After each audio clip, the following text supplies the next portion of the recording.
दोस्तों स्वागत है आप सभी का एक बार फिर से लक्ष्य के यूट्यूब चैनल पर। और पॉलिटी की रेगुलर क्लासेस में ये सेकंड पार्ट है जिसमें हम एक बार फिर से क्वेश्चन आंसर्स को लेकर बात करेंगे, जो कि राष्ट्रपति और उसकी कार्यपालिका शक्ति, आपातकाल, इन सब से संबंधित होगा। चूँकि चैप्टर बड़ा था इसीलिए पिछली क्लास जो थोड़ी छोटी भी रखी थी, क्योंकि स्थितियाँ कुछ ऐसी बनी हुई थी।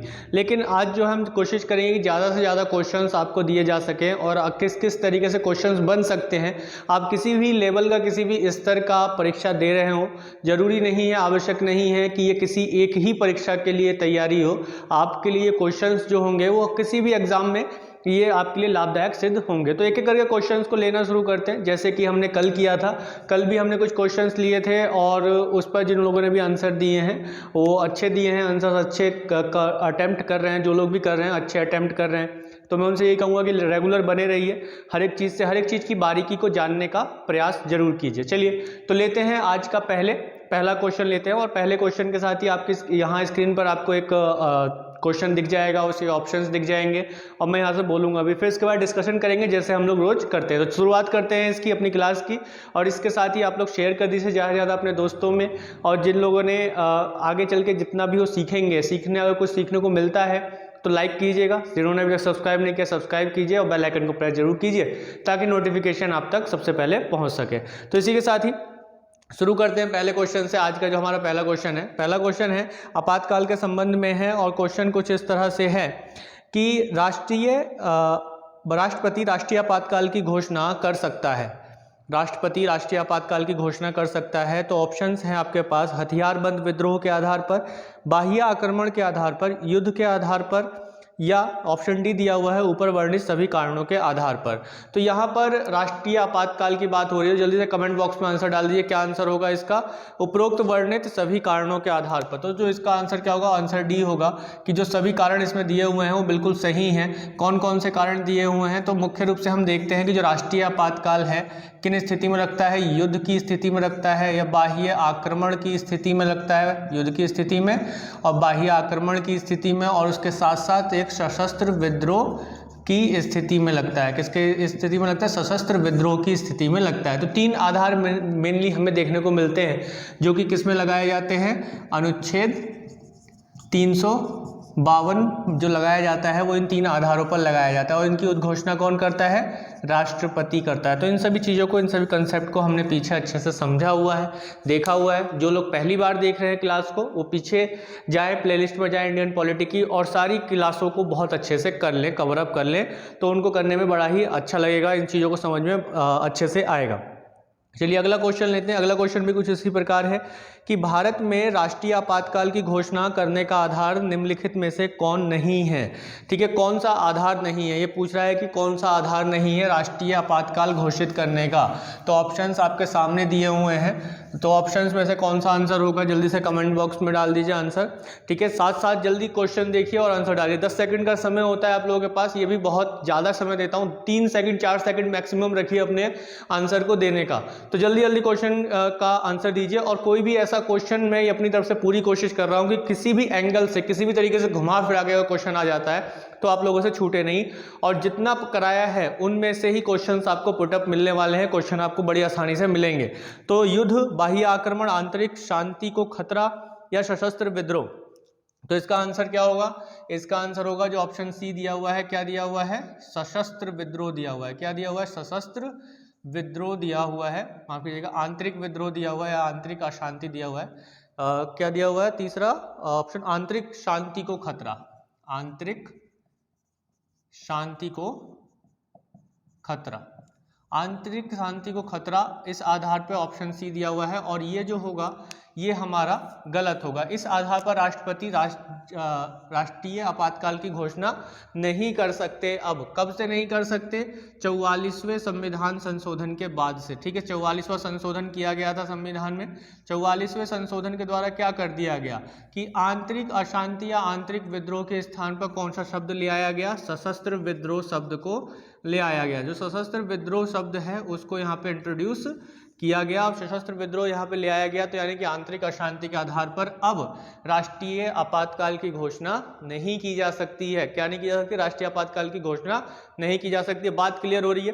मैं बार बार ये कह रहा हूँ कि जिन्होंने बच्चे पिछली क्लासेस पूरी की है, अच्छे से की है, ईमानदारी के साथ की है, एक एक शब्द को अच्छे से सुना है, तो आगे आने वाले जो भी क्वेश्चंस मैं रखने वाला हूँ बड़े फैंटास्टिक क्वेश्चन है और थोड़ा सा आपको हिला देंगे, थोड़ा सोचने पर मजबूर भी करेंगे। ऐसे क्वेश्चंस होंगे और कुछ ऐसे भी होंगे कि जो चुटकी बजाते हो जाएंगे। तो इसके लिए जरूरी है कि आपका रिविजन अच्छे से होना चाहिए। 2 क्लास ले रहा हूँ मैं, ये मेरी पहली क्लास है क्वेश्चन आंसर्स की, जो मैं 2 बार ले रहा हूँ। वैसा कोई पहला टॉपिक है नहीं तो एक ही क्लास में लेता हूँ और इसी में ही मैं आप लोगों को क्वेश्चंस के माध्यम से चीज़ों को याद रखने और दिमाग में बिठाने की कोशिश कर रहा हूँ। तो क्वेश्चंस को रटिए नहीं या फिर टॉपिक्स को रटिए नहीं, क्वेश्चंस के माध्यम से चीज़ों को समझने का प्रयास कीजिए। तो यहाँ पे हमने देखा कि भाई आंतरिक अशांति को खतरा के आधार पर राष्ट्रपति नहीं लगा सकते। ऐसा कब से कहा गया, तो ये भी क्वेश्चन बन सकता है। तो 44वें संविधान संशोधन कब हुआ था, ये 1978 में हुआ था। कई बार बता दिया है, ठीक है। इसके साथ ही सशस्त्र विद्रोह शब्द को जोड़ा गया, किसकी जगह पर, आंतरिक विद्रोह या आंतरिक अशांति के स्थान पर क्या लाया गया, सशस्त्र विद्रोह। तो सशस्त्र विद्रोह के आधार पर लगाया जा सकता है, लेकिन इसके आधार पर नहीं लगाया सकता, आंतरिक अशांति के आधार पर नहीं लगाया जा सकता, ठीक है। आंतरिक अशांति के आधार पर भारत में कितनी बार आपातकाल लगा है, चलिए एक क्वेश्चन ये हो गया। तो कोई जल्दी से कमेंट बॉक्स में आंसर डाल दे कि कितनी बार लगा है आंतरिक अशांति के आधार पर भारत में राज्य या राष्ट्रीय आपातकाल। अगर हम देखें क्या राष्ट्रीय आपातकाल की बात करें तो आंतरिक अशांति के आधार पर कितनी बार लगा है, जल्दी से कमेंट बॉक्स में लिखिए। तो 1 बार लगा है, बस कितनी बार लगा है, 1 बार लगा है, ज्यादा बार नहीं लगा है, बस 1 बार इसे लगाया गया है। कितनी बार लगाया गया, 1 बार लगाया गया। और 1 बार कब लगा था, इस आधार पर, किस आधार पर, आंतरिक अशांति के आधार पर, आंतरिक विद्रोह के आधार पर 1 बार जो लगा था वो कब लगा था, वो लगा था 25 जून 1975 को लगा था। तो ये मैं लगातार जब मैंने आपातकाल वाला चैप्टर आप लोगों को पढ़ाया है उसमें मैंने ये चीज़ें बहुत अच्छे से समझाई हैं आप लोगों को, ठीक है। राष्ट्रीय आपातकाल भारत में कितनी बार लगा है, 3 बार लगा है, ठीक है, जिसमें से 1 बार जो लगा है वो आंतरिक विद्रोह के आधार पर लगा है, इंदिरा गांधी के टाइम पर 1975 में जो आपातकाल लगा था। चलिए अगले प्रश्न पर चलते हैं।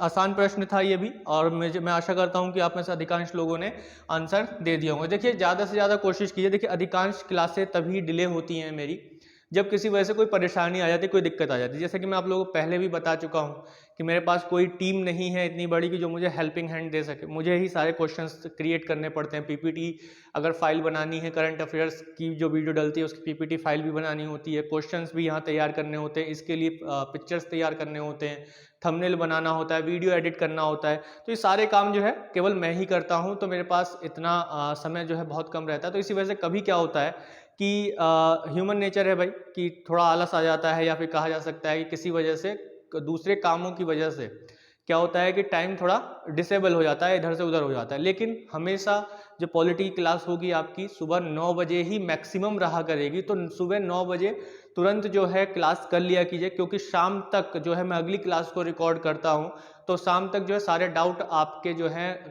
कमेंट बॉक्स में आ जाने चाहिए। अगर आप उस वीडियो को फिर कभी देख रहे हैं फिर सोचे कि मैं उस डाउट को सॉल्व करूं, तो ऐसा करना जो है मुश्किल हो जाता है। जैसा कि मैंने बताया कि मैं अकेले ही काम कर रहा हूं, तो यहाँ पर मैं सपोर्ट चाहूँगा, सहयोग यही चाहूँगा कि ज़्यादा से ज़्यादा शेयर कर दें, ताकि जब सब्सक्रिप्शन बढ़े तो जो टीम भी है उसमें भी लोग आने शुरू हो जाए, क्योंकि फिर उसके बाद एक तरीके से चीज़ें बननी शुरू हो जाती हैं, सिचुएशंस बननी शुरू हो जाती हैं। चलिए अगला क्वेश्चन लेते हैं।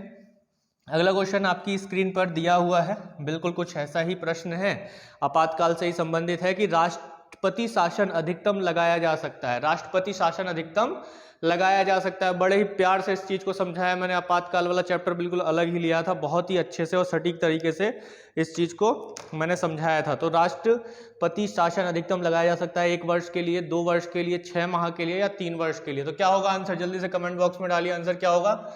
आंसर होगा इसका ऑप्शन डी। ऑप्शन डी में क्या दिया हुआ है, 3 वर्ष के लिए। क्या दिया हुआ है, 3 वर्ष के लिए। तो राष्ट्रपति शासन अधिकतम किसी भी राज्य में कितने वर्ष के लिए लग सकता है, 3 वर्ष के लिए लग सकता है। लेकिन एक अपवाद भी बताया था मैंने इसमें कि 1987 में पंजाब राज्य में, किसमें, पंजाब राज्य में राष्ट्रीय या कहा जाए राज्य आपातकाल लगाया गया या राष्ट्रपति शासन लगाया गया। तो जब राष्ट्रपति शासन लगाया गया तो 1990 तक क्या हुआ कि 1990 तक इसके 3 वर्ष पूरे हो गए, लेकिन उसके बाद भी ऐसी कोई परिस्थितियां नहीं बन पाई कि राष्ट्रपति शासन को अब वहां से हटा दिया जाए। तो परिस्थितियां नहीं बन पाई, तो इसको 2 वर्ष के लिए और आगे बढ़ाया गया धीरे धीरे करके। तो 1991 में 1991 में एक संशोधन किया गया। कौन सा संशोधन? 68वां संविधान संशोधन।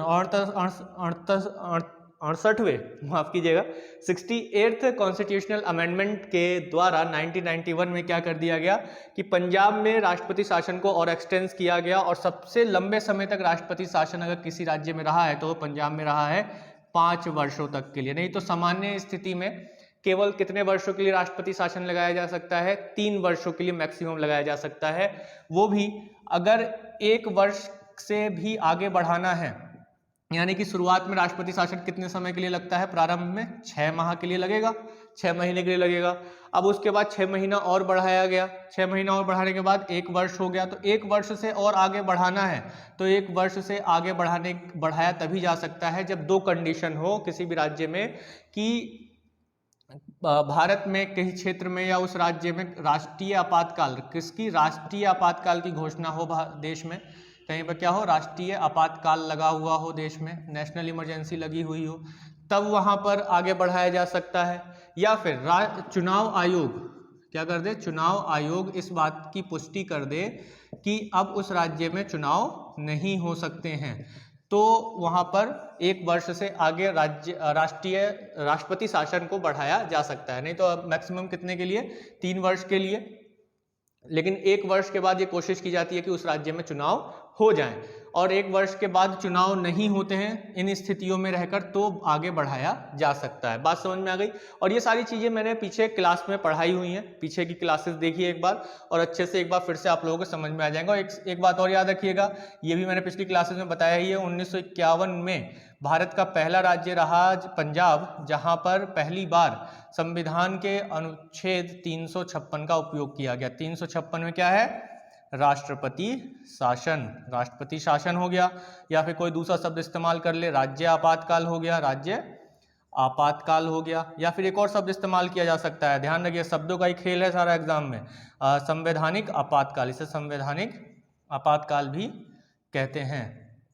बात क्लियर है? संवैधानिक आपातकाल भी कहते हैं। तो यहां तक मुझे लगता है कि सारे, देखिए क्वेश्चन लीजिए, और एक क्वेश्चन से पूरा रिवीजन हो गया। रिवीजन हो गया नहीं होगा? कितना सारा रिवीजन हो गया। जिन्होंने पिछली क्लासें की हैं उनको बड़ा मजा आ रहा होगा इस चीज को करने में, इन क्वेश्चंस को करने में। तो मैं बार बार ये कहूंगा, पिछली क्लासों को कीजिए, उधेड़ डालिए सबको, कुछ नहीं छूटेगा। इस बात को मैं यहाँ से बोल रहा हूँ, कुछ भी नहीं छूटेगा। और एक बार जिसने सारी क्लासें कर ली, उनको दोबारा से जो है पॉलिटी को पढ़ने की जरूरत नहीं है, बस चीज़ों को ऐड करने की जरूरत है। जो नई नई चीज़ें हो रही हैं, चीज़ों को समझने की बस जरूरत होगी।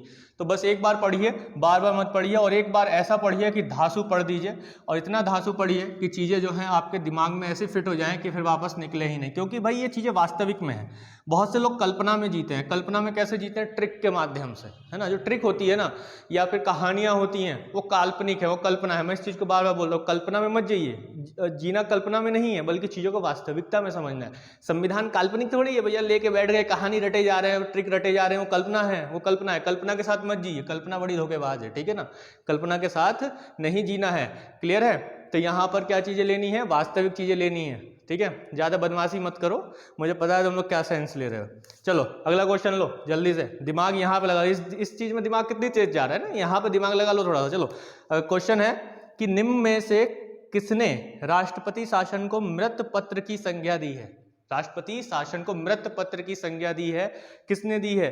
और ये चीज भी मैंने बड़े ही आराम से क्वेश्चंस को कराते हुए मैंने आप लोगों को पढ़ाया है कि जो राष्ट्रपति शासन है उसको मृत पत्र किसने कहा था, और कि इसका इस्तेमाल ऐसे समय में किया जाना चाहिए जब अंतिम समय हो, या कहा जा सकता है अब कोई संभावना बच ही नहीं रही है राज्य में कि अब सरकार बनेगी ही नहीं, तब इसका इस्तेमाल किया जाना चाहिए। ये किसने कहा था? और मृत पत्र कहा था। ऑप्शन है आपके पास पंडित जवाहरलाल नेहरू, भीमराव अंबेडकर, के.एम. मुंशी, वी.एन. राव। तो आंसर क्या होगा इसका? जल्दी से कमेंट बॉक्स में डालिए। तो इसका आंसर होगा आंसर बी, भीमराव अंबेडकर।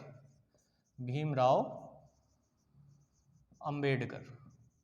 तो जो भीमराव अंबेडकर हैं, डॉक्टर भीमराव अंबेडकर, इन्होंने राष्ट्रपति शासन को किसकी संज्ञा दी?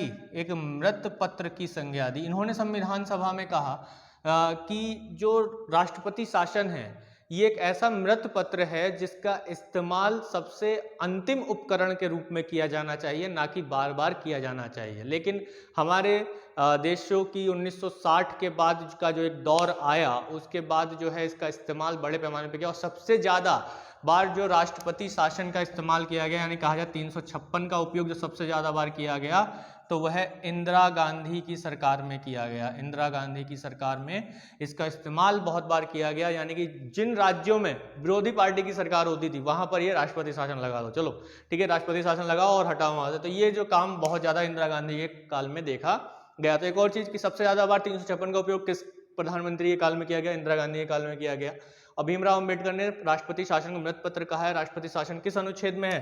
356 में है। 356 में एक आधार क्या बताया गया है? संवैधानिक उल्लंघन। और दूसरा आधार किस में बताया गया राष्ट्रपति शासन लगाने का? एक दूसरा आधार किस अनुच्छेद में है? जल्दी से कमेंट बॉक्स में लिखिए। एक आधार तो 356 में बताया गया है। 356 में क्या आधार बताया गया कि अगर वहां पे संवैधानिक तंत्र विफल हो जाए, यानी कि संवैधानिक तंत्र क्या हो जाए? विफल हो जाए, तब राज्य में राष्ट्रपति शासन लगाया जा सकता है। एक आधार और मैंने बताया था, किस अनुच्छेद में एक आधार बताया गया है कि यदि राज्य निर्देशों का पालन ना करे, यदि राज्य केंद्र द्वारा दिए गए संवैधानिक महत्वपूर्ण संवैधानिक निर्देशों का पालन ना करे, तब उस पर जो है 356 लगाया जा सकता है, राष्ट्रपति शासन लगाया जा सकता है। ये आधार किस अनुच्छेद में? जल्दी से कमेंट बॉक्स में डालिए, बहुत ही अच्छे से बताया था। तो जिन्होंने भी 365 आंसर डाला है, बिल्कुल सही, एकदम सटीक जा रहे हो भाई, बिल्कुल कोई नहीं रोक सकता है तुम्हारे सिलेक्शन को। और खासतौर पर अगर पॉलिटी का क्वेश्चन आ रहा है तो उसमें कोई नहीं रोक सकता है। 365 में भी एक आधार बताया गया है। इस 365 के आधार पर ही हम ये क्या देखते हैं कि राष्ट्रपति शासन, क्या देखते हैं? राष्ट्रपति शासन लगाया जा सकता है। कि इसमें क्या बताया गया है कि यदि केंद्र के संवैधानिक, कौन से? केंद्र के संवैधानिक जो निर्देश हैं, उन निर्देशों को मानने से एक राज्य अगर मना कर रहा है तो राज्य पर 356 लगा दिया जाएगा। एक आधार ये बताया गया है और बहुत अच्छे से समझाया था मैंने। और जिन लोगों ने क्लासें की हैं वो उनके दिमाग में बहुत अच्छे से फिट हो रहा है, कोई दिक्कत नहीं होनी चाहिए यहाँ पर। चलिए अगला क्वेश्चन लेते हैं। अगला क्वेश्चन भी महत्वपूर्ण है। देखिए सारे क्वेश्चन महत्वपूर्ण हैं और इनसे हम रिवीजन भी साथ में करते हुए जा रहे हैं। उनके पीछे क्या पक्ष है, क्या फैक्ट है, उन सब चीज़ों को मैं समझाने का पूरा प्रयास कर रहा हूं। और उसके बाद भी कोई डाउट बचता है तो कमेंट बॉक्स में डाल लो। तो मैं बार बार ये कह रहा हूँ कि सुबह सुबह ही देख लिया करो। सुबह 9 बजे क्लास अपलोड हो जाती है। सुबह 9 बजे जो देख ले रहा है वो अपना कमेंट बॉक्स में डाल दे। शाम को मैं रिकॉर्ड करता हूँ तो मैं शाम को उसको एक बार पढ़ के आपके आंसर दे पाऊंगा। नहीं तो आप चाहो कि रात को देख लेंगे, नहीं कल देख लेंगे, परसों देख लेंगे, तो कल पकल में रह जाओगे। वो टाइम नहीं आने वाला जो टाइम बीत गया। चलिए अगला क्वेश्चन लेते हैं। अगला क्वेश्चन है आपके सामने, निम्नलिखित में से भारतीय संविधान के किस अनुच्छेद का उपयोग अभी तक नहीं किया गया है? ऑप्शंस हैं अनुच्छेद 352, अनुच्छेद 356, अनुच्छेद 365, अनुच्छेद 360। ठीक है, तो कौन सा अनुच्छेद है जिसका उपयोग अभी तक नहीं किया गया है? कोई बालक बता देगा जरा सा, जल्दी से कमेंट बॉक्स में डाल दो। क्या होगा इसका आंसर? डी, अनुच्छेद 360। अनुच्छेद कौन सा? अनुच्छेद 360। अनुच्छेद 360 में क्या है? अनुच्छेद 360 में क्या है? जल्दी से कमेंट बॉक्स में डालो। अनुच्छेद 360 में है वित्तीय आपातकाल। बड़ा ही स्लो चलते हो है ना, अभी मैसेज टाइप करने को कह दो तो तुरंत टाइप हो जाएंगे, है ना। वित्तीय आपातकाल, वित्तीय आपातकाल, लेकिन आंसर टाइप होने में जो है घंटा लग रहा है। ठीक है, जल्दी जल्दी टाइप करो, बताओ क्या क्या वित्तीय आपातकाल है। वित्तीय आपातकाल का अनुमोदन संसद में कितने समय में पारित हो जाना चाहिए? जल्दी से कमेंट बॉक्स में आंसर डालो। संसद से कितने समय में पारित हो जाना चाहिए? वित्तीय आपातकाल का जो अनुमोदन है संसद से कितने समय में पारित हो जाना चाहिए? 2 माह में पारित हो जाना चाहिए। कितने में? 2 महीने में पारित हो जाना चाहिए। इसके लिए विशेष बहुमत की आवश्यकता है साधारण की? साधारण बहुमत से पारित हो जाएगा। कितने से? साधारण बहुमत से ही पारित हो जाता है। ठीक है, इसकी समय अवधि कितनी होती है? कितने समय के लिए ये लागू रहता है? कितने समय तक ये लागू रह सकता है? तो कोई सीमा नहीं है, कोई सीमा नहीं है टाइम की। ठीक है, किसी अनिश्चित काल के लिए रहता है ये, जब तक राष्ट्रपति ना चाहे तब तक ये लगा रहेगा। ठीक है, जब तक राष्ट्रपति चाहेगा तो इसे वापस ले लेगा तुरंत। तो क्लियर है, इस चीज को भी मैंने बहुत अच्छे से आप लोगों को समझाया है, इस कंसेप्ट को भी। चलिए अगला क्वेश्चन महत्वपूर्ण है, अनुच्छेद 360 से ही है। ऑप्शन स्क्रीन पर है कि 360 के तहत घोषित वित्तीय आपात संसद के अनुमोदन के बिना अधिकतम कितनी अवधि तक रह सकता है? ठीक है, अधिकतम संसद के अनुमोदन के बिना। अभी देखिए संसद का अनुमोदन नहीं हुआ है। देखिए यहीं से क्वेश्चन आ गया ना, आ गया कि 360 से क्वेश्चन है। वित्तीय आपातकाल को घोषित कर दिया। किसने घोषित करेगा? कौन घोषित करेगा? राष्ट्रपति घोषित करेगा। वही पढ़ रहे हैं भाई, राष्ट्रपति घोषित करेगा 360 के अकॉर्डिंग। 360 में आधार क्या बताया गया है? यदि देश की वित्तीय स्थिति खतरे में हो या देश के किसी भाग की वित्तीय स्थिति खतरे में हो और राष्ट्रपति इस बात से संतुष्ट हो जाए तो वो क्या करेगा? 360 को लागू कर देगा। ठीक है, तो वित्तीय आपातकाल राष्ट्रपति घोषणा करेंगे। तो वित्तीय आपातकाल को जो क्वेश्चन अभी पूछा गया है कि कितने अवधि तक जारी रह सकता है, तो ऑप्शन है 6 महीने, 2 महीने, 30 दिन या 6 सप्ताह। बड़ा ही आसान प्रश्न है। तो बिना अनुमोदन, मान लिया कि अभी अनुमोदन नहीं हुआ, संसद ने अनुमोदित नहीं किया, तो कितने महीने तक रह सकता है बिना अनुमोदन के? तो 2 महीने तक, 2 माह तक। ठीक है, दोनों एक साथ ही लिखे हुए हैं, ये 2 माह तक। 2 माह के भीतर तो उसे अनुमोदित करना है, यानी कि जब घोषित कर दिया गया, घोषणा कर दी गई, तो मतलब अब वित्तीय आपातकाल लग गया है। तो कितने समय तक रहेगा? 2 महीने तक रहेगा। 2 महीने तक बिना अनुमोदन के रहेगा। 2 महीने तक बिना अनुमोदन के रहेगा, मतलब कि उस 2 महीने के भीतर संसद से अनुमोदित कर देना चाहिए। देखिए क्वेश्चन कितना ट्रिकी है या नहीं है? क्वेश्चन कितना ट्रिकी। तो ये 2 महीने को ही क्या मान लिया है इसमें? 2 महीने को मान लिया है कि बिना अनुमोदन के, बिना अनुमोदन के। ये बात और ध्यान रखना, संसद के बिना अनुमोदन के कितने समय तक रह सकता है वित्तीय आपातकाल? 2 महीने तक। अगर अनुमोदित नहीं हुआ, संसद से पास नहीं हुआ, तो क्या हो जाएगा? 2 महीने बाद अपने आप ही ये समाप्त हो जाएगा। हो जाएगा या नहीं हो जाएगा? तो इस चीज को ध्यान रखिएगा। अब अनुमोदन के बाद क्या समयावधि है? कोई समयावधि नहीं है। अनुमोदन के बाद ये अनिश्चित काल के लिए लगा रहेगा, जब तक राष्ट्रपति इसे वापस नहीं ले लेते घोषणा के द्वारा। तो बात समझ में आ गई नहीं? देखिए कितना ट्रिकी, आसान क्वेश्चन है, थोड़ा सा कॉमन सेंस लगाने की जरूरत है और क्वेश्चन हो जाएगा। तो यही मैं कह रहा हूं कि क्वेश्चन आंसर कराने का मेरा जो उद्देश्य है वो यही है कि हर एक एंगल से आप लोग देख लेंगे क्वेश्चन किस तरीके से बनता है, तो कुछ नहीं छूटेगा, कुछ नहीं जाएगा। जो ईमानदारी से मेरे साथ लगे हुए हैं उनसे कुछ नहीं छूटेगा। अगर पॉलिटी से आने वाले क्वेश्चंस आपके सामने रखे जाते हैं तो आपसे कुछ भी नहीं छूटेगा। बस सपोर्ट कीजिए, ज़्यादा से ज़्यादा शेयर कर दीजिए अपने दोस्तों में। जैसे जैसे चीज़ें बढ़ेंगी, इंस्ट्रूमेंट बढ़ेंगे, आपके सब्जेक्ट बढ़ते चले जाएंगे। और मैं बार बार इस चीज़ को कह रहा हूँ, मैं आप लोगों के लिए बहुत कुछ प्लान करके बैठा हूँ।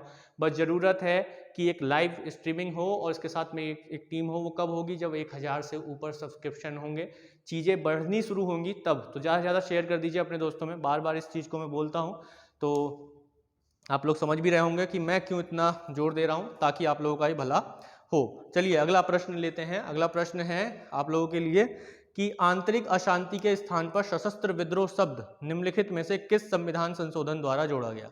लो जी, ये भी कोई क्वेश्चन है। तो ऑप्शन है आपके सामने 42वां संविधान संशोधन, 44वां, 86वां या 69वां संविधान संशोधन। तो अभी मैंने पहले ही क्वेश्चन में क्या समझाया था? पहले क्वेश्चन में ये चीज बताया था। पहला दूसरा क्वेश्चन था कि आंतरिक, क्या था? आंतरिक विद्रोह। तो जी ये आंतरिक विद्रोह है। आंतरिक विद्रोह की जगह पर क्या लाया गया? सशस्त्र विद्रोह लाया गया, नहीं लाया गया? रिवीजन कीजिए, रिवीजन पर फोकस कीजिए। अगर आंसर आप दे भी रहे हैं, अच्छा सही आंसर दे रहे हैं, तो इसका मतलब ये नहीं आगे भागे कि अगला क्वेश्चन देख लें क्या है। रिवीजन करो, रिवीजन के लिए आए हैं हम यहाँ पे। ठीक है, जल्दबाजी करोगे तो कुछ हाथ नहीं लगेगा। तो आराम से चीज़ों को देखो, रिवाइज करो। बहुत अच्छे से रिवाइज हो रहा है तो पूरा देखो, सही से सुनो एक एक शब्द को। हो सकता है कुछ नया चीज़ दे दूँ मैं, ठीक है, फिर बाद में कहो आ गया तो फिर बाद में कहो कि जी बताया नहीं था, फिर मैं कहूँ कि जी मैंने बताया था, क्लिप देख लो, है ना। तो ये चीज़ नहीं होनी चाहिए। तो सशस्त्र विद्रोह लाया गया किस? 44वें संशोधन के माध्यम से। किस संशोधन के माध्यम से?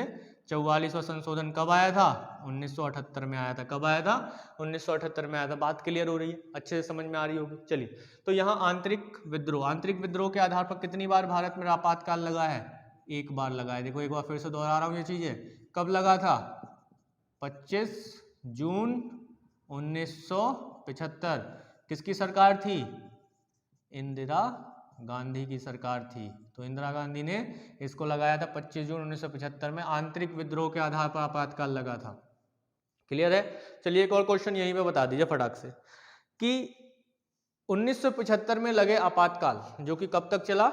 1977 तक चला। 1977 में खत्म हुआ, चुनाव हुए और सरकार बनी किसकी? मोरारजी देसाई की। मोरारजी देसाई की सरकार बनी।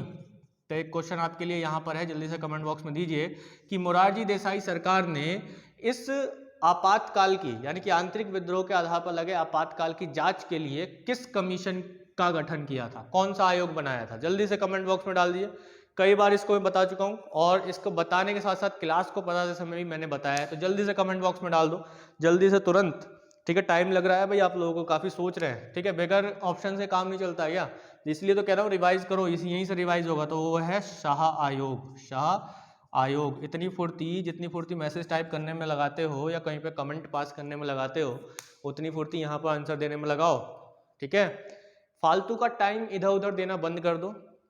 एक सीधी सी बात कि जो आप सोशल मीडिया पर टाइम देते हैं वो अब यहाँ पर क्लास में टाइम दे लो, और अगर आपने यहाँ क्लास में टाइम दे दिया तो आपको बहुत कुछ मिलेगा। एक बात हमेशा याद रखना कि जो भी कैंडिडेट सुबह उठते ही फ़ोन ऑन करते ही सोशल मीडिया पे लग जाते हैं, है ना, स्क्रॉल करना शुरू कर देते हैं, फेसबुक, इंस्टाग्राम पे क्या हुआ, व्हाट्सएप पे क्या आया, ये सारी चीज़ें अगर देखना जिसने शुरू कर दिया है सुबह सुबह, सबसे पहला काम अगर उसका ये है, अगर जिसका है, तो भाई सचेत हो जाओ कि लाइफ में जो है ना बहुत ज़्यादा कठिनाइयाँ आने वाली हैं, क्योंकि तुम जो है सीरियस नहीं हो अपनी लाइफ के लिए, तुम अभी कल्पना में जी रहे हो और कल्पना के साथ ही जीते रह जाओगे, तो वो काम नहीं करना है। और कितने लोग करते हैं, जो लोग करते हैं कमेंट में डाल देना भाई आराम से, है ना, ईमानदारी से, देखेंगे यहाँ पे कितनी ईमानदारी आती है। तो कड़वा सत्य है, देखें कौन कौन एक्सेप्ट करता है।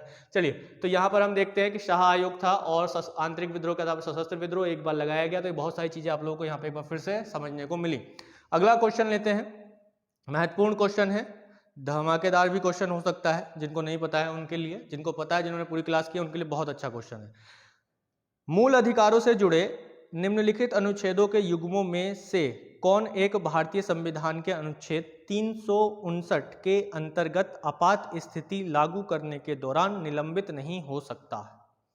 आपात स्थिति लागू करने के दौरान निलंबित नहीं हो सकता है।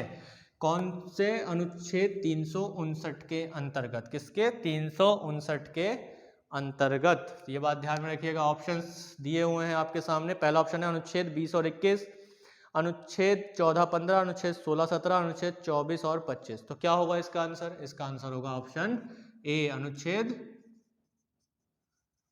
20 और 21। ठीक है, अनुच्छेद 20 और 21 क्या है? अनुच्छेद 20 और 21 मैंने आप लोगों को बहुत अच्छे से पढ़ाया था। जो 352 लगेगा, 352 में क्या है? राष्ट्रीय आपातकाल है। क्या है बच्चों? राष्ट्रीय आपातकाल, मेरे प्रिय बालकों। अब ये जो राष्ट्रीय आपातकाल है, इसमें हम देखते हैं कि जब मूल अधिकारों पर प्रभाव, वो वाली क्लास देख लेना जिसमें मैंने राष्ट्रीय आपातकाल का मूल अधिकारों पर प्रभाव दिखाया है। इसका प्रभाव किस पर? मूल अधिकारों पर। किस पर? मूल अधिकारों पर, फंडामेंटल राइट्स पर। तो मूल अधिकारों पर जो प्रभाव मैंने आपको बताया है, ठीक है, उसमें मैंने बताया था कि दो अनुच्छेद मुख्यतः काम करते हैं, एक 358 और एक 359। करते हैं या नहीं करते हैं? एक 358, एक 359। 358 में क्या बात बोली गई है? 358 में इस बात को कहा गया है कि अनुच्छेद 358 जो लगेगा वो केवल और केवल किस स्थिति में लागू होगा? ये होगा बाह्य आक्रमण या जो युद्ध की स्थिति है, किसी देश के साथ युद्ध की स्थिति है, तो जब 352 लागू किया जाता है तो 358 एक्टिवेट हो जाता है, और इसके एक्टिवेट होते ही हमारा जो अनुच्छेद है, अनुच्छेद 19 क्या हो जाता है? स्वतः ही, ऑटोमेटिकली क्या हो जाएगा? सस्पेंड हो जाएगा, निलंबित हो जाता है। तो ये किस स्थिति में होगा निलंबित? जब आपातकाल, बाह्य आक्रमण या युद्ध की स्थिति में लगा हो तब। ठीक है, तो आर्टिकल 19 सस्पेंड हो जाता है 358 के द्वारा, लेकिन आपातकाल किस स्थिति में लगा हो? बाह्य आक्रमण या युद्ध के कारण लगा हो, तब ये स्वतः ही निलंबित हो जाएगा। लेकिन अगर आंतरिक विद्रोह के आधार पर लगा हो, आंतरिक विद्रोह के आधार पर लगा हो, क्या? आपातकाल, ठीक है, तब ये 359 के द्वारा इस पर मुख्य रूप से लागू होगा। और जो अन्य मूल अधिकार हैं, अन्य मूल अधिकार हैं, मूल अधिकार किसको छोड़कर? 20 और 21 को छोड़कर अन्य मूल अधिकारों के मामले में न्यायालय जाने का जो राइट है उसको सस्पेंड कर दिया जाएगा। इस चीज को मैंने बहुत अच्छे से समझाया। यानी कि अगर इन दो मूल अधिकारों के अलावा, मान लिया कि अनुच्छेद 14 है, अनुच्छेद 14 का उल्लंघन होता है, तो राष्ट्रपति एक अलग से घोषणा करते हैं 359 में। देखिए ये तो स्वतः ही हो जाता है, लेकिन यहाँ पर राष्ट्रपति को अलग से घोषणा करनी पड़ती है, अलग से क्या करनी पड़ती है, घोषणा करती है। और राष्ट्रपति ने घोषणा कर दिया कि अनुच्छेद 14 का अगर हनन होता है तो इसको लेकर कोई भी व्यक्ति न्यायालय नहीं जाएगा। यानी कि अनुच्छेद 14 में क्या कर दिया, इस लिस्ट में एक लिस्ट जारी की राष्ट्रपति जी ने और उसमें अनुच्छेद 14 को डाल दिया। तो इसका क्या हुआ कि अगर इसका हनन होता है अनुच्छेद 14 का तो फिर आप उसको लेकर न्यायालय नहीं जा सकते हैं, न्यायालय नहीं जा सकते। यानी कि या ये सस्पेंड तो नहीं होते हैं, लेकिन इनको लागू करवाने की जो पावर है, जो मूल अधिकार है, वो सस्पेंड हो जाता है, ठीक है, निलंबित हो जाता है। तो ये बात रखिए, निलंबित होते हैं, समाप्त नहीं होते हैं। बहुत से लोग ऐसे पढ़ते हैं कि अनुच्छेद 20 और 21 समाप्त नहीं होते हैं। अरे भाई, समाप्त होने का मतलब क्या हो गया कि संविधान से ही खत्म हो गया। तो ये संविधान से खत्म नहीं होते, सस्पेंड होते हैं, कुछ समय के लिए सस्पेंड हो जाते हैं, फिर बाद में अपने आप ही जीवित हो जाते हैं। अपने आप कब जीवित होते हैं, जब राष्ट्रीय आपातकाल खत्म हो जाता है तब, ठीक है। तो इस चीज को मैंने बहुत अच्छे से समझाया था। तो ये क्वेश्चन देखिए कि वहां से क्रिएट हो गया है। तो अब चलते हैं अगले प्रश्न पर। यह भी थोड़ा धांसू सा प्रश्न है, मजेदार प्रश्न है, दिमाग को हिलाएगा थोड़ा सा, है ना, कि जगाएगा कि भाई जाग जाओ, बहुत सो लिए, अब जो है जरूरत है कुछ करने की। अगले प्रश्न पर, तो अगला क्वेश्चन है हमारा, जो कि आपकी स्क्रीन पर साफ साफ दिख रहा होगा, अब आपकी स्क्रीन पर है, संसदीय व्यवस्था को लेकर है, ठीक है। आराम से पढ़िए, इत्मीनान से पढ़िए। इतने में बोर्ड रफ कर लेता हूँ, मिटा लेता हूँ इस पर जो अभी हमने कार्यस्थानी की है, लिखा है, ठीक है। चलिए, तो मैं एक बार पढ़ लेता हूं कि संसदीय व्यवस्था की निम्नलिखित में से क्या एक विशेषता है। जिन्होंने संसदीय व्यवस्था वाली क्लास की उनके लिए बाएं हाथ का खेल है, रॉकेट साइंस नहीं है बिल्कुल भी इसमें। ऑप्शंस आपके सामने हैं। कार्यपालिका का उत्तरदायित्व विधायिका के प्रति, विधायिका का उत्तरदायित्व कार्यपालिका के प्रति, राष्ट्रपति वास्तविक शासक होता है, या डी है इनमें से कोई नहीं। तो क्या होगा इसका आंसर? इसका आंसर क्या होगा कि संसदीय व्यवस्था की क्या विशेषता है, कि जो संसदीय व्यवस्था है, पार्लियामेंट्री फॉर्म ऑफ गवर्नमेंट है किसी देश में, तो उसकी क्या विशेषता है? तो इसका होगा ऑप्शन ए, कि जो कार्यपालिका होती है, कार्यपालिका कौन, कार्यपालिका जो होती है वो किसके लिए उत्तरदायी है? विधायिका के लिए, विधायिका के लिए, ठीक है, विधायिका के लिए उत्तरदायी है। तो जो उत्तरदायी है किसके प्रति है? विधायिका के प्रति है। अब ये सिस्टम कहाँ देखा जाता है? ये सिस्टम देखा जाता है संसदीय व्यवस्था में। कहाँ देखा जाता है? संसदीय व्यवस्था में। क्लियर है? किसी भी देश में या किसी की देश का अगर सरकार है तो सरकार किस प्रकार की व्यवस्था से चलती है वो देखना हो तो क्या देखते हैं कि कार्यपालिका और विधायिका के बीच में क्या संबंध है। अगर कार्यपालिका विधायिका के प्रति जिम्मेदार नहीं है, उत्तरदायी नहीं है, मान लिया कि यहाँ पे लिख लेते हैं ब्रैकेट में नहीं, तो यहाँ समझ जाइए कि दूसरा चीज है, अगर नहीं है तो वहां पे कैसा होगा? राष्ट्रपति व्यवस्था होगी, यानी कि वहां पे राष्ट्रपति वास्तविक शासक होगा, जैसे कि अमेरिका, जैसे कि क्या? अमेरिका। बात समझ में आ रही है? और ये हमारे यहाँ है पार्लियामेंट्री सिस्टम, भारत में मुख्य रूप से देखा जाता है। और ये व्यवस्था हमने किस देश से विचार से लिया है? किस देश के विचार से लिया है? तो ब्रिटेन से लिया है, ठीक है। क्लियर है? तो यहां तक जो है कंसेप्ट अच्छे से क्लियर हो जाना चाहिए। चलिए अगला क्वेश्चन लेते हैं जल्दी से। अगला क्वेश्चन है कि संविधान सभा के किस सदस्य ने राष्ट्रपति शासन की सिफारिश की थी? संविधान सभा के किस सदस्य ने राष्ट्रपति शासन की सिफारिश की थी? जब हमारी संविधान सभा में ये बहस चल रही थी कि हम अपने सरकार को कैसे चलाएंगे, संसदीय व्यवस्था से चलाएं या फिर राष्ट्रपति शासन व्यवस्था से चलाएं, तो राष्ट्रपति शासन को की सिफारिश किस सदस्य ने की थी? तो ऑप्शन है आपके सामने, K M. Munshi, K T. Shah, doctor B R. Ambedkar या सरदार पटेल। तो इसका आंसर क्या होगा? ये भी सारी चीजें ऐसी कुछ नहीं है इसमें जो मैंने क्लास में नहीं कराई है भाई, है ना। अगर किसी को लग रहा हो कि नहीं कराई है और उसने क्लासें देखी है और उसको लग रहा है कि ये सब नहीं हुआ है, तो मैं उससे ये कहूंगा कि भाई जब तुम क्लास कर रहे थे तो तुम्हारा दिमाग पूरा यहाँ नहीं था, तुम जरूर 100% कहीं ना कहीं खोए हुए थे, है ना। और जिन्होंने पहली बार आज ये देख रहे हैं तो मैं उनसे ये कहूँगा कि पहले क्लास कर लें, फिर उसके बाद क्वेश्चन आंसर्स करें, या फिर आप इन्हें कर रहे हैं थोड़ा बहुत मैं यहाँ समझा ही रहा हूँ, लेकिन ये पूरा नहीं है, कंप्लीट नहीं है चीज़ों को समझना यहाँ पे, क्योंकि मैं ब्रीफ बता रहा हूँ। लेकिन आपको कंप्लीट देखना है तो पूरी क्लास पीछे देखिए, या फिर डिस्क्रिप्शन बॉक्स में जो है पूरी प्लेलिस्ट की लिंक डाला हुआ है मैंने, वहाँ पे क्लिक कीजिए और चले जाइए प्लेलिस्ट पे और सारी क्लास देख लीजिए। A to Z आपको अगर राष्ट्रपति से रिलेटेड देखना है, प्रस्तावना है पूरी, उसको लेकर देखना है। तो चलिए क्वेश्चन क्या है हमारा, तो आंसर क्या होगा इसमें? आंसर होगा हमारा बी, के.टी. शाह।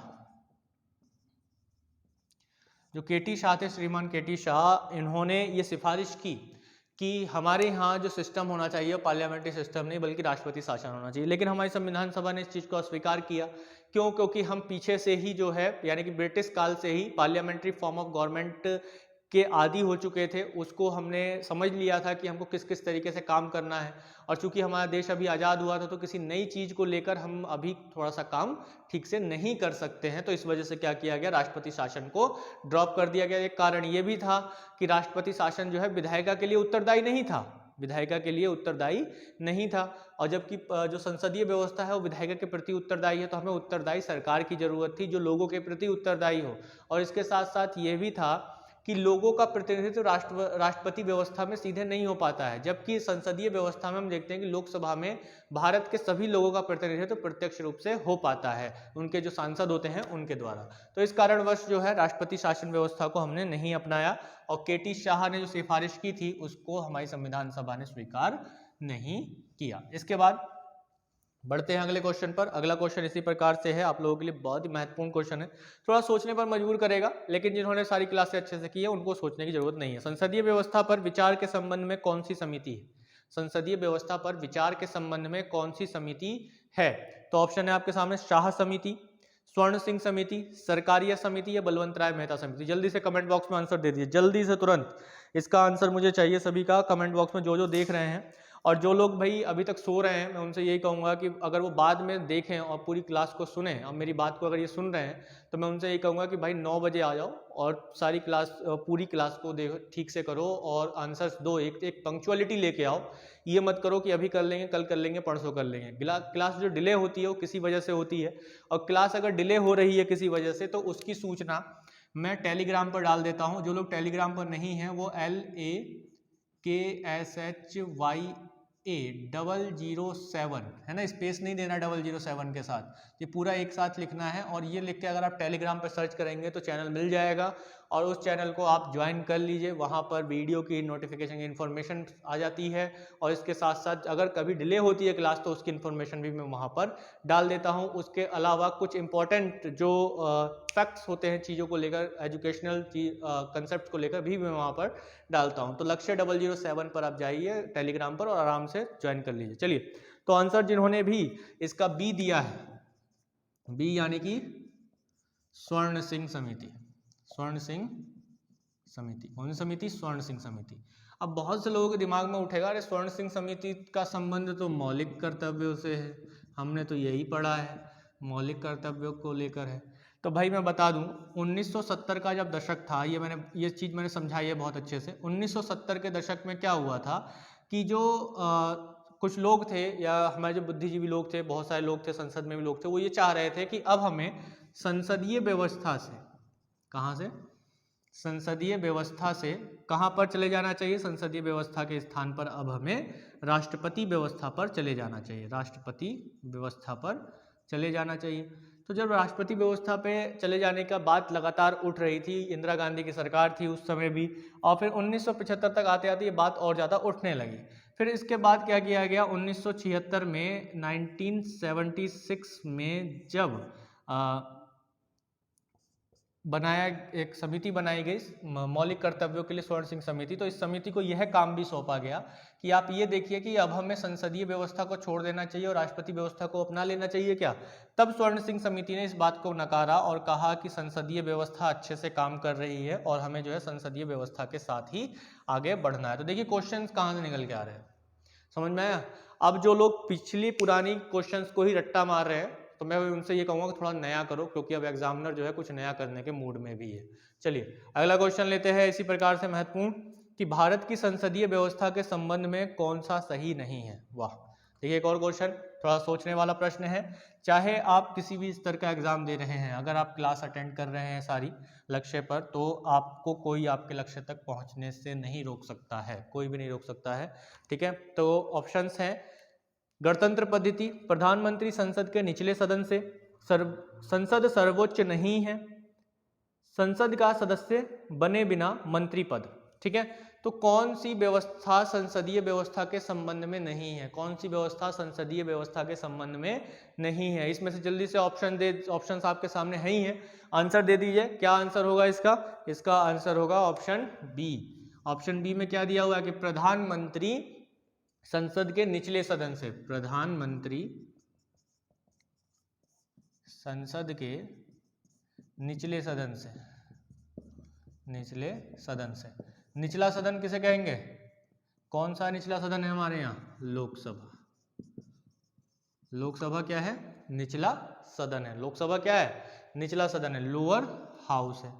ठीक है, लोअर हाउस किसे कहते हैं? लोकसभा को कहते हैं, जो निचला सदन है। प्रधानमंत्री जो है निचले सदन से ही होंगे। क्या ये सही है, ये गलत है? हमारे यहाँ की भारतीय जो संसदीय व्यवस्था है उसमें प्रधानमंत्री किसी भी सदन से हो सकते हैं, लोकसभा या राज्यसभा। ये कहाँ पर है? ये व्यवस्था हम देखते हैं ब्रिटेन में। ये ब्रिटेन की व्यवस्था है। ब्रिटेन की जो लोकसभा संसदीय व्यवस्था है, देखिए मैंने आप लोगों को जब संसदीय व्यवस्था पढ़ाया था तो मैंने बताया था ब्रिटेन से लिया गया है, और इस चीज को भी बहुत अच्छे से समझाया था कि ब्रिटेन से लिया गया का मतलब ये नहीं है कि एडजेक्टिव जैसे उठाया वैसे ही छाप दिया। हमारे संविधान सभा के लोग बेवकूफ नहीं थे। हम आज के जो नेता लोग हैं उनसे कई ज्यादा ऊंचा लेवल था उनका सोचने समझने का। ठीक है, आजकल तो बस पता नहीं क्या हो रहा है, ऊपर वाला ही मालिक कब कह सकते हैं। अब ऊपर वाला है भी या नहीं, ये भी एक प्रश्न चिन्ह लग चुका है। ठीक है, चलिए, तो यहाँ पर जो प्रधानमंत्री संसद के निचले सदन से होंगे, ये केवल ब्रिटेन में देखा जाता है, और हमारे यहाँ जो ब्रिटेन से व्यवस्था ली गई है उसमें बदलाव किया गया है। हमारे यहाँ क्या है कि प्रधानमंत्री जो होगा वह लोकसभा या राज्यसभा में से, दोनों में से किसी भी सदन से हो सकता है। अभी तक अगर हम देखें तो मैंने इस चीज को भी आप लोगों को बताया था कि अभी तक हमारे यहाँ 3 प्रधानमंत्री ऐसे हुए हैं जो राज्यसभा से आए हैं। जैसे कौन कौन? 1966 में कौन बने थे? इंदिरा गांधी।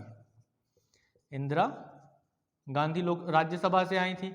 इसके बाद 1996 में देवगौड़ा साहब, देवगौड़ा साहब। इसके बाद 2004 में और 2009 में मनमोहन सिंह, डॉक्टर मनमोहन सिंह।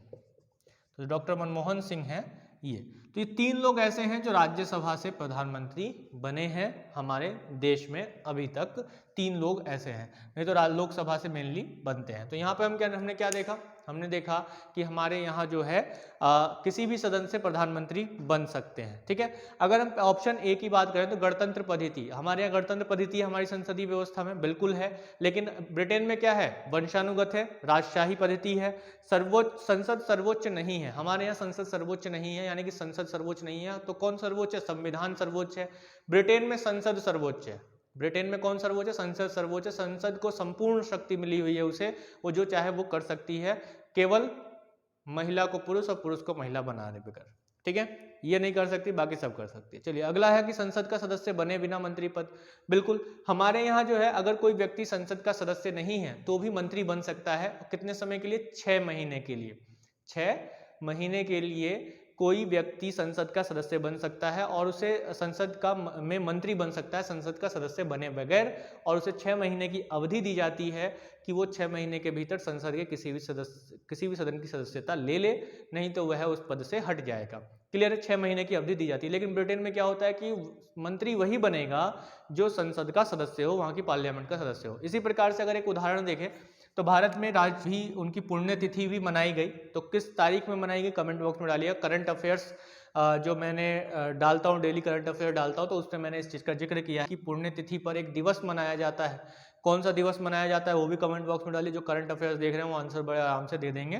तो यहाँ पर राजीव गांधी जो थे, जब इंदिरा गांधी उनकी मदर की डेथ हुई थी तब उन्हें प्रधानमंत्री बनाया गया था, लेकिन वह उस समय ना तो लोकसभा के सदस्य थे ना ही राज्यसभा के सदस्य थे। तो किस प्रकार बनाया गया उन्हें कि कोई भी व्यक्ति 6 माह के लिए मंत्री तो बन ही सकता है। फिर उसके बाद चुनाव हो गए, चुनाव में उन्हें भारी मतों से जीता। उन्होंने जो एक कहा जा सकता है संवेदना की जो एक लहर थी उसमें उनको जो है इतने वोट नेहरू जी को भी नहीं मिले थे, इंदिरा गांधी को भी नहीं मिले थे, जितने इनको 400 प्लस जो है सीटें इनके पास उस समय आ गई थी। तो ये देखते हैं कि राजीव गांधी एक प्रधानमंत्री ऐसे रहे जो ना तो लोकसभा के सदस्य थे ना ही राज्यसभा के सदस्य थे। वो 6 माह वाले जो कंसेप्ट है मंत्री पद का, उसके आधार पर प्रधानमंत्री बनाए गए थे। फिर चुनाव हो गए, वो जीत गए और फिर प्रधानमंत्री लोकसभा से ही बन गए वो। चलिए अगला प्रश्न लेते हैं। यहाँ तक चीजें समझ में आ रही होंगी। एक एक क्वेश्चन को मैं डिटेल में समझाने की कोशिश कर रहा हूँ और मैं आशा करता हूँ कि आपको सारी चीजें जो है क्लियर कट समझ में आ रही होंगी। तो इसके बाद अगला क्वेश्चन लेते हैं। अगला क्वेश्चन है कि निम्नलिखित में से कौन राज्यसभा से प्रधानमंत्री बने हैं? निम्नलिखित में से कौन राज्यसभा से प्रधानमंत्री बने हैं? जिसने अभी पिछला जो अभी मैंने बताया था क्वेश्चन, उसको ध्यान से उसको एक्सप्लेनेशन को सुना होगा तो इसका आंसर दे ही देगा। तो ऑप्शन में क्या क्या दिया हुआ है? गुलजारी लाल नंदा, अटल बिहारी वाजपेयी, राजीव गांधी या देवगौड़ा? तो इसका आंसर क्या होगा? सीधा सा ऑप्शन डी है देवगौड़ा। तो ऑप्शन डी है देवगौड़ा। तो देवगौड़ा इसका आंसर होगा। अभी मैंने बताया कि 1996 में 1996 में 1996 में ये भारत के प्रधानमंत्री बने। कहाँ से बने? राज्यसभा से बने, जो हमारा अपर हाउस है वहाँ से बने। चलिए अगला क्वेश्चन लेते हैं जल्दी से कि संसद का सदस्य ना होने पर मंत्री बने व्यक्ति को संसद की सदस्यता कितने समय में प्राप्त कर लेनी चाहिए? देखिए अभी मैंने बताया था इसको भी। तो ऑप्शंस आपके सामने हैं, 1 वर्ष, 6 सप्ताह, 6 माह या इनमें से कोई, इसकी कोई सीमा नहीं है। तो इसका आंसर क्या होगा? ऑप्शन सी क्या आंसर होगा? 6 माह। तो 6 माह में इसका आंसर हो जाता है कि उसे 6 मंत्री या सदस्य, मंत्री जो बनाया उसे सदस्यता ले लेनी चाहिए 6 माह के भीतर। ये क्वेश्चन कितने आसान है। एक क्वेश्चन को आपने किया और उससे कितने सारे क्वेश्चन बन गए, लेकिन अलग अलग क्वेश्चन बनाए तो साइकोलॉजिकल गेम होता है सीधा सा, कि आपको एक क्वेश्चन के रूप में अलग से दे दिया तो आप बड़े खुश हो जाएंगे, लेकिन ये नहीं देखेंगे कि एक ही क्वेश्चन से कई सारे क्वेश्चन पुटअप्स किए जा सकते हैं, बनाए जा सकते हैं। चलिए अगला क्वेश्चन लेते हैं। यह अच्छा क्वेश्चन है। देखिए आपकी स्क्रीन पर है कि भारत में सरकार का मुखिया कौन होता है? भारत में सरकार का मुखिया कौन होता है? तो ऑप्शंस हैं आपके सामने, राष्ट्रपति, प्रधानमंत्री, लोकसभा अध्यक्ष, उपराष्ट्रपति। तो भारत में सरकार का मुखिया कौन होगा? भारत में सरकार का मुखिया कौन होगा? जल्दी से कमेंट बॉक्स में डालिए आंसर। तो आंसर क्या होगा? आंसर होगा इसका ऑप्शन बी। ऑप्शन बी में क्या है? पीएम, प्रधानमंत्री जो होते हैं वो सरकार के मुखिया होते हैं। लेकिन अगर किसी ने राष्ट्रपति को लिखा है ना, तो वो गलत है। राष्ट्रपति जो होते हैं वो राज्य के मुखिया होते हैं। किसके होते हैं? राज्य के मुखिया होते हैं, यानी कि देश के मुखिया होते हैं। समझ गए? सरकार का मुखिया कौन है? सरकार का मुखिया प्रधानमंत्री होता है। वास्तविक प्रशासक कौन है? प्रधानमंत्री। नामिक प्रशासक कौन है या नामिक शासक कौन है? राष्ट्रपति। ये नामिक होता है ना, नाम मात्र का, रबर स्टैम्प जिसे कहते हैं, केवल और केवल ठप्पा मारता है, यानी सिग्नेचर देने का काम करता है और कुछ नहीं होता है इसके पास मुख्य रूप से कोई कार्य। ठीक है, सारे काम कौन करता है? प्रधानमंत्री करता है। चलिए अगला क्वेश्चन लेते हैं जल्दी से कि संविधान के किस अनुच्छेद में राष्ट्रपति के परामर्श के लिए मंत्रिपरिषद की बात है? ठीक है, ऑप्शन है अनुच्छेद 53, अनुच्छेद 143, अनुच्छेद 74, अनुच्छेद 358।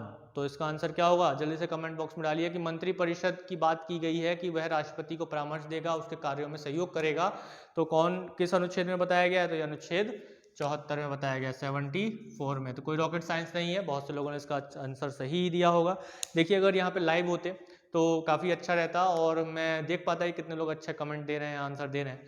लेकिन अभी सिचुएशन ऐसी ही है क्योंकि मेरे एक टाइम है, एक लिमिट है जो कि 1000 सब्सक्राइबर्स की है, जो कि मैं अभी कवर नहीं कर पाया है हमारे चैनल ने। वो ज़रूरत है कि आपके सपोर्ट की। 1000 सब्सक्राइबर हो जाएंगे तो लाइव आना बड़ी बात नहीं होगी, तुरंत लाइव आ जाएंगे और इस तरीके से डिस्कशन करेंगे तो आपको चीज़ें बहुत और भी अच्छे से समझ में आएंगी। चलिए अगला क्वेश्चन है कि संघ की कार्यपालिका में नहीं है, संघ की कार्यपालिका में नहीं है राष्ट्रपति, महान्यायवादी, मंत्रिपरिषद या संसद। संघ की कार्यपालिका में नहीं है। तो संघ की कार्यपालिका में कौन सा नहीं है? राष्ट्रपति नहीं है, मंत्रिपरिषद नहीं है, महान्यायवादी नहीं है या संसद नहीं है। तो इसका आंसर क्या होगा? आंसर होगा डी, संसद। ठीक है, संसद। संघ की कार्यपालिका में कौन कौन होते हैं? तो संघ की कार्यपालिका में जिन्होंने भी संघ की कार्यपालिका को लेकर क्वेश्चन आंसर किए हैं, यह कहा जाए जिन्होंने टॉपिक पूरा पढ़ा है, जो क्लास पूरी की है, तो उसमें मैंने बताया हुआ है कि संघ की जो कार्यपालिका है उसमें कौन कौन होता है? उसमें राष्ट्रपति होता है, उपराष्ट्रपति होता है, ठीक है, प्रधानमंत्री होता है, प्रधानमंत्री और उसका मंत्रिपरिषद, और एक महान्यायवादी होता है। ठीक है, तो संसद नहीं होता है। क्लियर है? संसद नहीं होता है संघ की कार्यपालिका में। तो इसका आंसर क्या होगा? संसद है। अगला क्वेश्चन है, भारत की एकता और अखंडता का प्रतीक है। भारत की एकता और अखंडता का प्रतीक है प्रधानमंत्री, भारत की जनता, भारत की न्यायपालिका या राष्ट्रपति। तो इसका आंसर क्या होगा? इसका आंसर भी होगा ऑप्शन डी, राष्ट्रपति। तो जो भारत का राष्ट्रपति है वो भारत का प्रथम नागरिक होता है, प्रथम नागरिक होता है, और इसके साथ साथ एकता और अखंडता का प्रतीक भी होता है। कौन? भारत का राष्ट्रपति। तो क्वेश्चंस ज़्यादा बड़े नहीं है, अच्छे को शॉर्ट क्वेश्चंस हैं, छोटे क्वेश्चंस हैं, बस थोड़े ट्रिकी मैंने बनाए हैं ताकि आप लोग थोड़ा सा सोच सकें और आपकी जो तैयारी है और मजबूत हो सके। क्योंकि जब तक हम डीप या मजबूत क्वेश्चंस के होकर नहीं गुजरते हैं तब तक हमें छोटी या आसान चीज़ें याद नहीं होती है। तो हम लोगों को क्या करना है, उन चीज़ों को याद रखना है और चीज़ों को समझ के चलना है। तो हमें इस तरीके से क्वेश्चन है। चलिए एक क्वेश्चन लेते हैं, अगला महत्वपूर्ण क्वेश्चन है, मजा आ जाएगा करके। देखिए जिन्होंने पढ़ा है वो तुरंत ही ऑप्शन दे देंगे, ऑप्शन का मतलब क्वेश्चन का आंसर दे देंगे ऑप्शंस देखते ही, या ऑप्शंस भी देखने की जरूरत नहीं है, आंसर दे देंगे। तो क्वेश्चन क्या है आपके सामने लिखा हुआ है, first past the post system का उपयोग होता है। First past the post system का उपयोग होता है किसमें? राष्ट्रपति चुनाव में, पंचायत चुनाव में, राज्यसभा चुनाव में या विधान परिषद चुनाव में। तो जल्दी से कमेंट बॉक्स में आंसर डाल दीजिए। जिन्होंने क्लास पूरी की है वो आंसर दे ही देंगे। तो इसका आंसर क्या होगा? आंसर होगा आंसर बी। आंसर बी है पंचायती चुनाव में। तो पंचायत चुनाव में किसका इस्तेमाल किया जाता है? First past the post system. इसका मतलब क्या होता है? जिसके ज्यादा वोट होंगे वो जीत जाएगा, है ना। ज्यादा वोट वाला, ज्यादा मतों वाला विजयी। तो ज्यादा मतों वाला जो होगा वो विजयी हो जाएगा first past the post system में, ठीक है। तो ये क्लियर होता है। लेकिन बाकी जो है उनमें क्या होता है? उनमें एकल संक्रमणीय मत प्रणाली का उपयोग किया जाता है ना। एकल हस्तांतरणीय मत प्रणाली कहा जाए या सिंगल ट्रांसफरेबल वोटिंग सिस्टम का इस्तेमाल किया जाता है मुख्य रूप से। राष्ट्रपति के चुनाव में तो किया ही जाता है। तो उस चीज को भी मैंने अच्छे से समझाया। जब राष्ट्रपति का चुनाव मैंने आप लोगों को पढ़ाया था कि किस किस तरीके से वोट वैल्यू निकालते हैं, एक एमएलए का वोट वैल्यू कैसे निकालेंगे, एक एमपी का वोट वैल्यू कैसे निकालेंगे, कोटा कैसे निर्धारित करेंगे, ये सारी चीजें मैंने इसमें बताई हुई हैं। और उसी समय मैंने बताया था कि दो तरीके के चुनाव हमारे यहाँ होते हैं, एक प्रत्यक्ष और एक दो सिस्टम होते हैं हमारे यहाँ चुनाव के, जो कि अप्रत्यक्ष रूप से राष्ट्रपति चुना जाता है। तो वहीं अगर प्रधानमंत्री और जो विधानसभा के मेंबर्स हैं, राज्य विधानसभा के, पंचायती राज है या फिर जो म्यूनसिपैलिटीज हैं, वहां पे अगर चुनाव होता है तो वहां पे कैसे चुने जाते हैं? First past the post system से चुने जाते हैं, यानी कि जिसके ज्यादा वोट हैं वो जीत जाएगा। सीधा सा कंसेप्ट इसमें बताया जाता है। चलिए अगला प्रश्न लेते हैं। महत्वपूर्ण प्रश्न है कि राष्ट्रपति के निर्वाचक मंडल का उल्लेख, राष्ट्रपति के निर्वाचक मंडल का उल्लेख किस अनुच्छेद में किया गया है? निर्वाचक मंडल की बात हो रही है भाई। किसकी बात हो रही है? निर्वाचक मंडल की। निर्वाचक मंडल कौन होता है? निर्वाचक मंडल उन लोगों का समूह होता है, उन लोगों का ग्रुप होता है जो राष्ट्रपति को चुनते हैं, ठीक है, या जो अप्रत्यक्ष रूप से चुनाव में भाग लेते हैं। यानी कहीं पर अगर किसी को अप्रत्यक्ष रूप से चुना जाता है तो एक ग्रुप होता है लोगों का जो उन लोगों की तरफ से, यानी कि जनता की तरफ से उसको वोट डालते हैं उस व्यक्ति को चुनने के लिए। तो निर्वाचक मंडल। तो ऑप्शंस आपके सामने दिए हुए हैं। क्या क्या ऑप्शन दिए हुए हैं? अनुच्छेद 54, अनुच्छेद 55, अनुच्छेद 60, अनुच्छेद 61। तो आंसर क्या होगा? निर्वाचक मंडल किस में है, किस अनुच्छेद में है? तो यह है अनुच्छेद 54 में। किस में है? अनुच्छेद 54 में। निर्वाचक मंडल में कौन कौन लोग आते हैं? तो कौन कौन लोग आते हैं? संसद के सभी सदस्य, ठीक है, संसद के सभी निर्वाचित सदस्य, ठीक है, सभी निर्वाचित सदस्य मनोनीत नहीं आएंगे, ठीक है। और इसी तरीके से जो दिल्ली है और पुदुचेरी है, यहाँ की जो विधानसभा है इसके भी निर्वाचित सदस्य, ठीक है। इसके बाद जो राज्य विधान सभाओं के निर्वाचित सदस्य ये होंगे।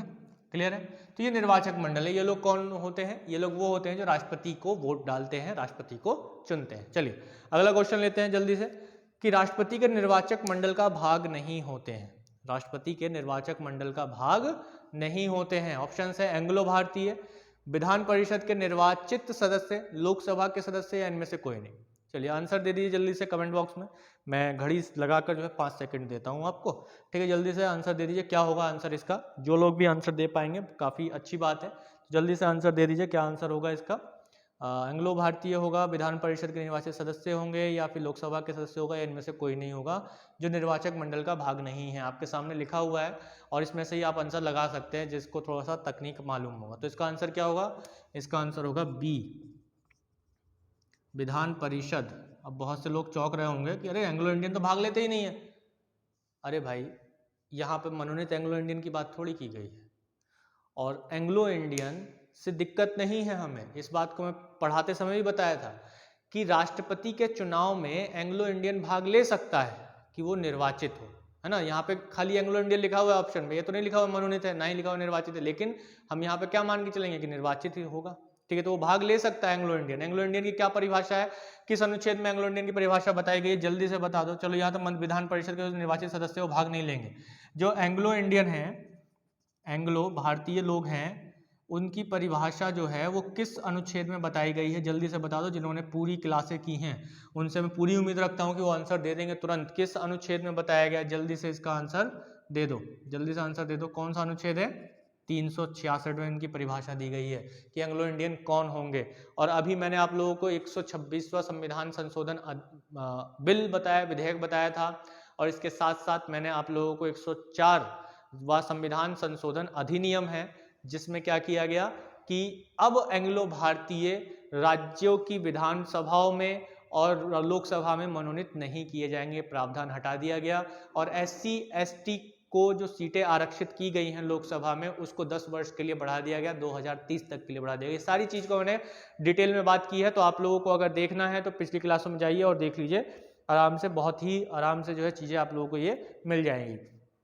तो हम यहाँ पर देखते हैं कि इस तरीके से विधान परिषद के जो लोग होते हैं वो निर्वाचक मंडल का हिस्सा नहीं होते हैं। चलिए अगला क्वेश्चन लेते हैं। अगला क्वेश्चन अनुच्छेदों से ही आपकी स्क्रीन पर है कि राष्ट्रपति की निर्वाचन प्रक्रिया, राष्ट्रपति की निर्वाचन प्रक्रिया, किसकी बात हो रही है भाई, अब निर्वाचन प्रक्रिया की बात हो रही है, यानी कि वोटों का मूल्य, या फिर कहा जाए कि राष्ट्रपति के वोट का मूल्य, या राष्ट्रपति के लिए वोटों का मूल्य, या निर्वाचन प्रक्रिया, क्या निर्वाचन प्रक्रिया किस अनुच्छेद में दिया गया है। तो ऑप्शन है आपके सामने 56, 57, 55, 59।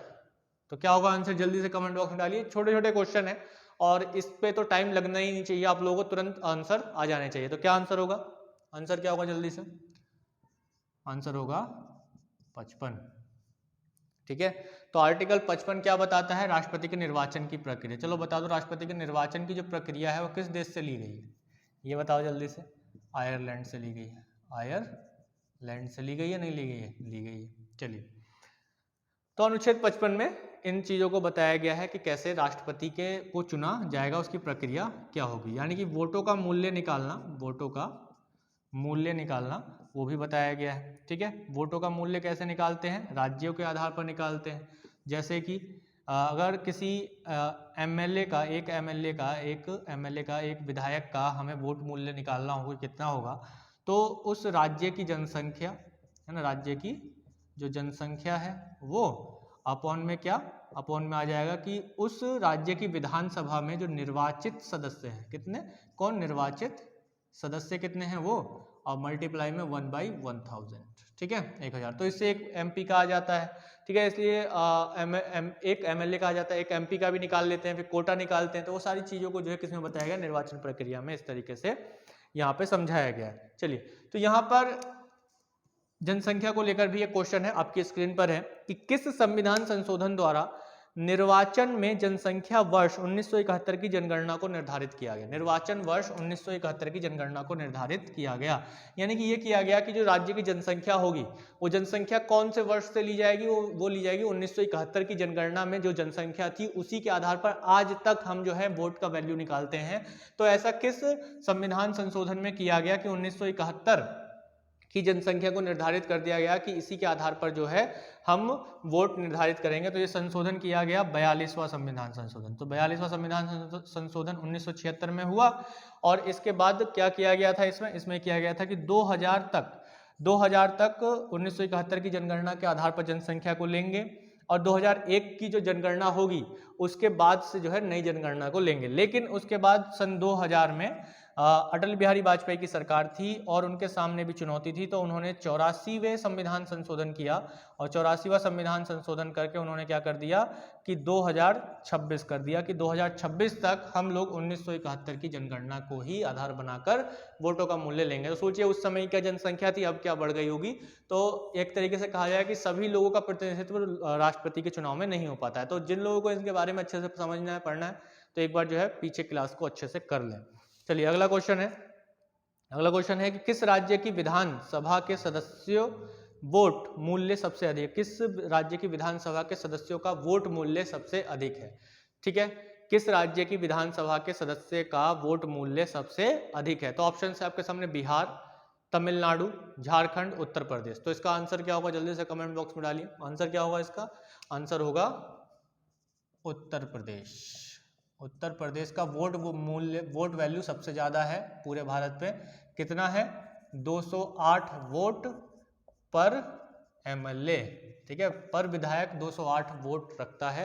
इसके बाद तमिलनाडु और झारखंड का स्थान आता है, 176 वोट रखते हैं। ये दोनों का बराबर है।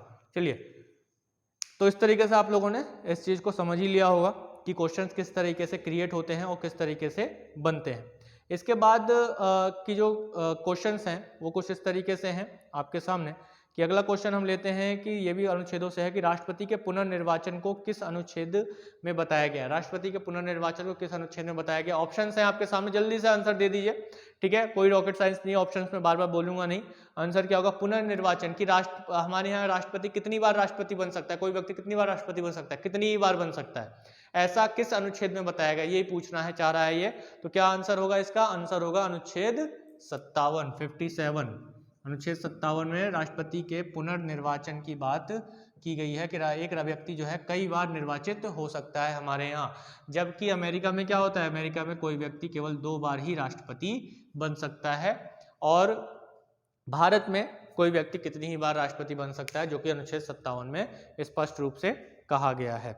ठीक है, अगला क्वेश्चन लेते हैं। अगला क्वेश्चन है कि कुल वैध मतों का कितना भाग ना मिलने पर जमानत जब्त हो जाती है?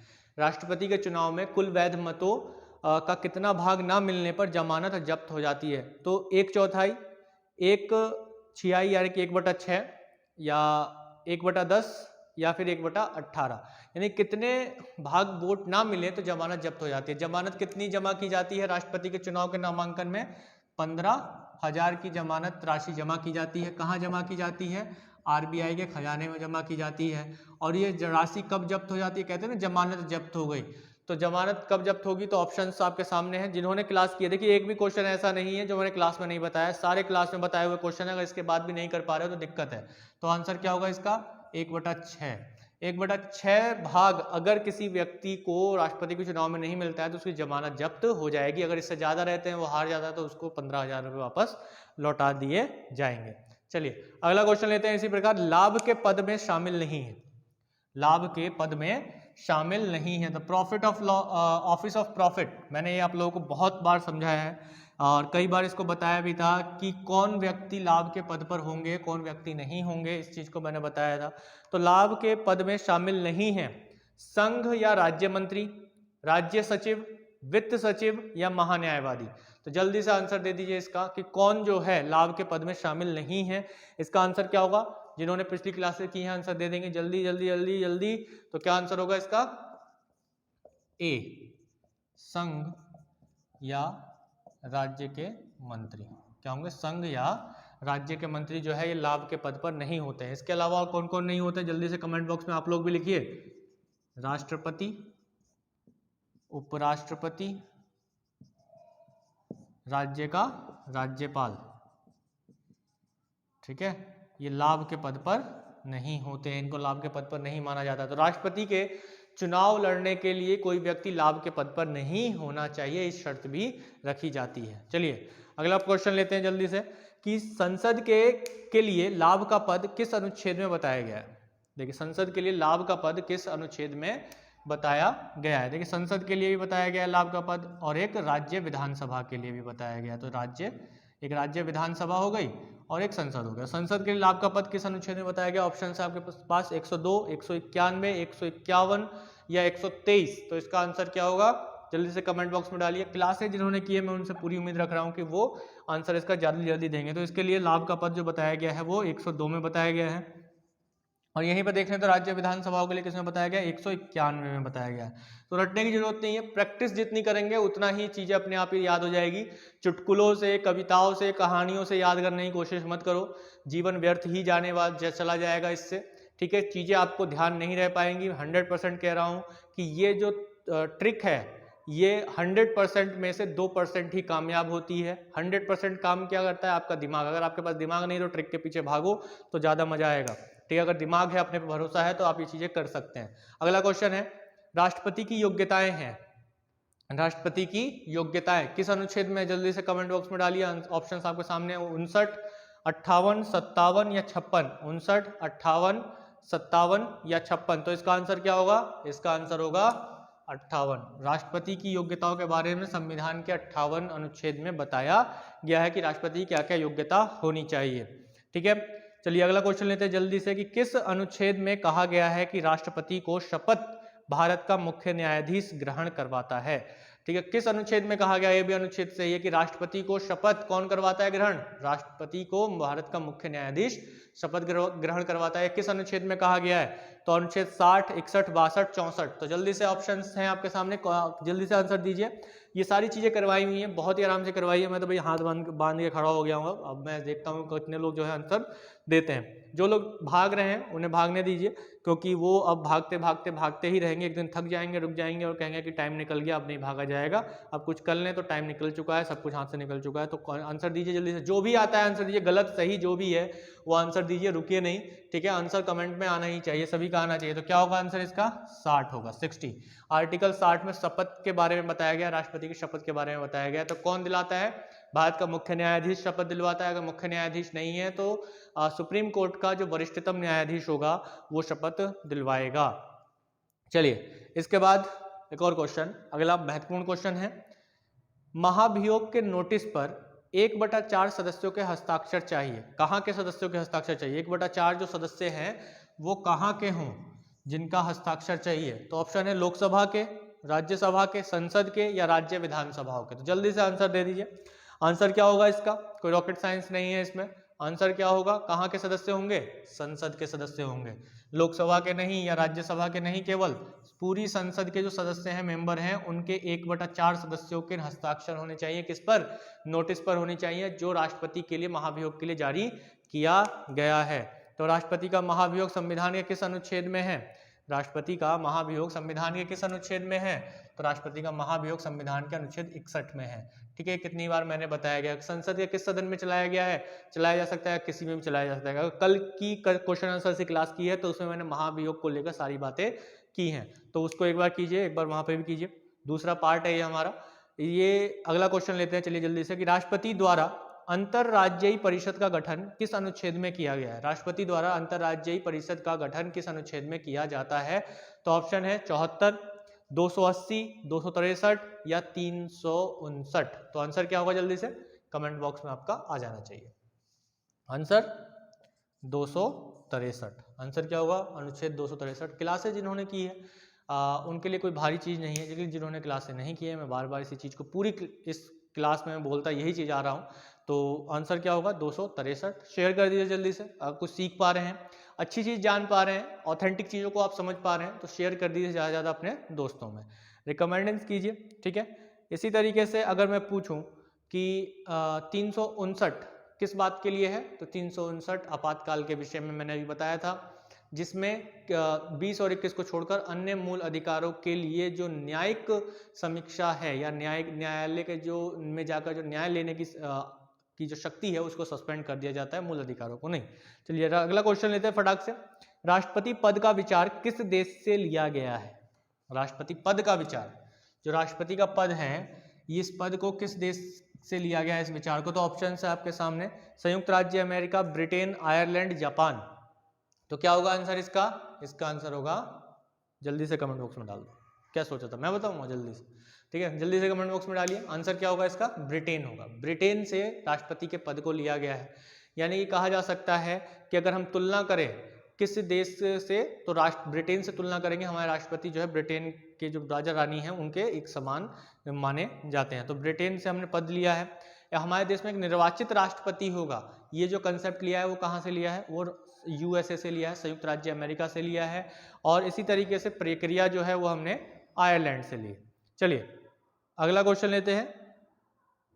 अनुसूचित क्षेत्र तथा अनुसूचित जनजातियां किस भाग में है, अनुसूचित क्षेत्र तथा अनुसूचित जनजातियां किस भाग में है। कल का आपने क्लास देखा है क्वेश्चन आंसर का, तो उसमें भी मैंने एक बार ये क्वेश्चन डाला था, लेकिन उसमें मैंने अनुसूची पूछा था। यहाँ पर जो है कि अनुसूचित क्षेत्र तथा अनुसूचित जनजातियां किस भाग में हैं, तो भाग 9, भाग 8, भाग 10 या भाग 12। तो इसका आंसर क्या होगा, जल्दी से कमेंट बॉक्स में दे दो भाई।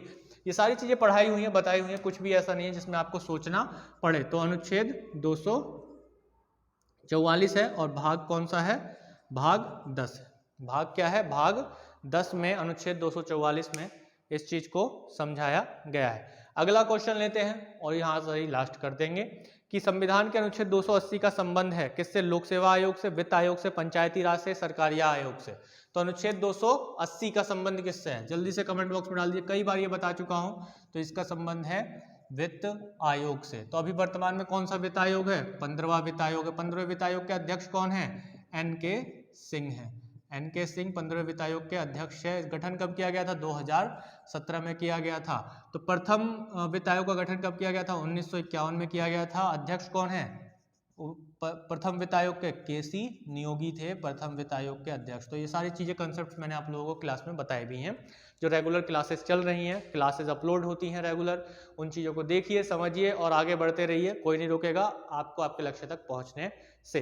तो चलिए यहाँ तक ही रहने देते हैं। और भी क्वेश्चंस, बहुत सारे क्वेश्चंस क्रिएट कर सकता हूँ मैं और आप लोगों को दे सकता हूँ, लेकिन जरूरत है कि अब आप लोग प्रैक्टिस कीजिए, ज़्यादा से ज़्यादा प्रैक्टिस कीजिए। हमें आगे और भी क्लासेस पढ़नी है। तो अगली क्लास जो होगी हमारी वो उपराष्ट्रपति के लिए होगी। तो बने रहिए हमारे साथ रेगुलर और इन ऐसी चीज़ों को जानते रहिए, समझते रहिए। वीडियो आप लोगों को अच्छी लगी हो, क्लास आपको अच्छी लगी हो तो लाइक करना ना भूलें, शेयर जरूर कर दें अपने दोस्तों में, ताकि थोड़ा सपोर्ट मिले, वो सब्सक्राइब करें और हम 1000 से ऊपर सब्सक्राइबर्स ला सके, ताकि आप लोगों के सामने लाइव आ सके और डिस्कशन एक अच्छा हो। मैं बस चाहता हूँ कि डिस्कशन मोड हमारे लिए खुल जाए और हम लोग अच्छा डिस्कशन कर सकें और आपके जो डाउट है वो तुरंत ही सॉल्व हो सके, लंबा इंतजार ना करना पड़े, या फिर मैं जो कमेंट पढ़ के भूल भी जाता हूँ वो भी ना हो, या फिर इतने सारे कमेंट्स आते हैं तो उन कमेंट्स को मैं पूरे को नहीं पढ़ पाता हूँ। तो वो चीज़ें ना रहें। तो यहाँ पे क्या हो कि सीधा सीधा डाउट जो है हमारा हाथों हाथ सॉल्व हो जाए, ऐसा हमारे पास सिचुएशन बन जानी चाहिए। वो कब होगा, 1000 सब्सक्राइबर के बाद।